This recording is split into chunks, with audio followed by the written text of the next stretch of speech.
Okay, this one is a picture of Freiberg. Don't have his first name, but it's probably before the Civil War. And he is the father of Elizabeth Schaefer. She was a Freiberg and she married a Schaefer. And this is a picture of his daughter Elizabeth. And the two children down there are, this one is a Benford, and this one is Karen over here, and she is now, of course, married to Bob DeMarco. And we have a picture over here of her husband,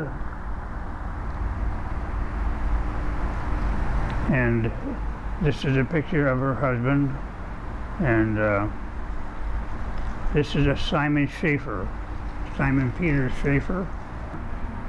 Worked for the post office. He delivered the mail on a rural route, mostly to farms and all kinds of weather. And we have a newspaper article that was written about him and about his activities. And it starts out and it says, that he would shorten his hours of work and at the same time give his patients a generally improved service. And he's talking about here leaving the buggy, the horse and the buggy days when he delivered the mail with a horse and buggy. And since Mr. Schaefer has purchased 6 automobiles which have been used in his work, were being included in this numbers 3 Fords, 2 Stars, 1 Oldsmobile. It may be of special interest to many of our readers to know that Mr. Schaefer drew a flat salary of $67.50 a month when he started to carry the mail back in 1910, out of which amount he was forced to keep his horses, bear the repairs to his buggy, and save a sufficient amount of the monthly salary of keeping his family. And it goes on to talk some more about some of the things that he had. What he paid 25 cents for a bushel of oats, and in the 20 years that Mr. Schaefer has spent in carrying the mail, he has not lost a single day as a result of sickness, showing very clearly that a mail carrier in the rural settings must be engaged in a very healthy kind of work. And he died in 1936.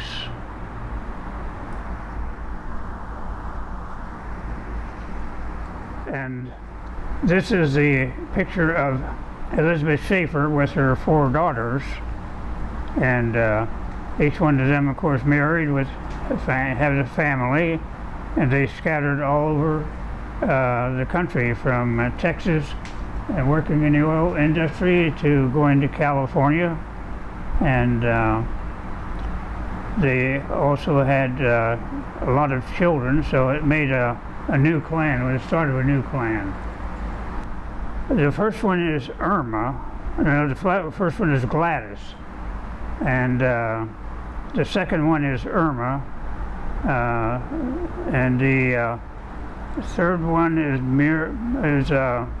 Muriel, and the fourth one is the oldest of the group. Her name is Beulah, and Beulah was the oldest, and she lived to be over 90 years old. Elizabeth's husband, Simon Peter Schaefer, died in 1936, and in those days, of course, she had no job, nowhere to go, but everybody took care of their own, so she had 4 daughters that could take care of her, but Gladys was the one that she chose to live with. So Gladys was of a very nice nature and good personality, so of all the 4 daughters, she wanted to live with her. And so she did, and she, from 1936 until she died in early 1950s, she stayed with the Gladys, well, the Howard Obaker family. Okay, here in This newspaper is featured Elizabeth Shaver. She's quite elderly now in this photo, and they're talking about the weather. They're talking about the mildness of this winter, just like in California. We're talking about the mildness of the winters. She was set up in her one room. She had a room. She lived with her family, the Obaker family, and until she died.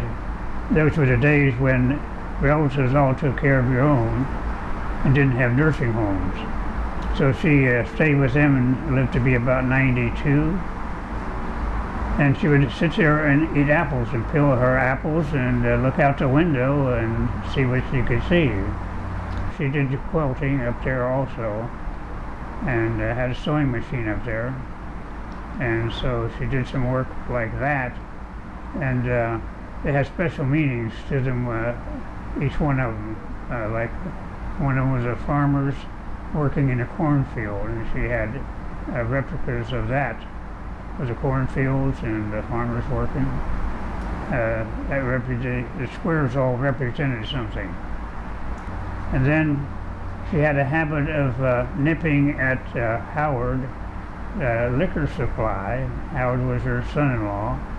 And so Howard went down to the buffet where he kept his liquor, and he put marks on the bottles, and then he'd go back down and check on them to see if she was nipping at any of them. And then she would go to the drugstore, and she bought her favorite Geritol, which has probably got some alcohol in it.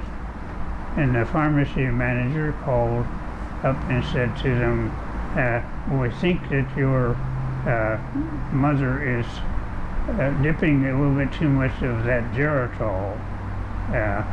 So you might want to check and find out if she's doing very good on it or not. So those are the only things that I really remember, because I didn't enter the family that soon.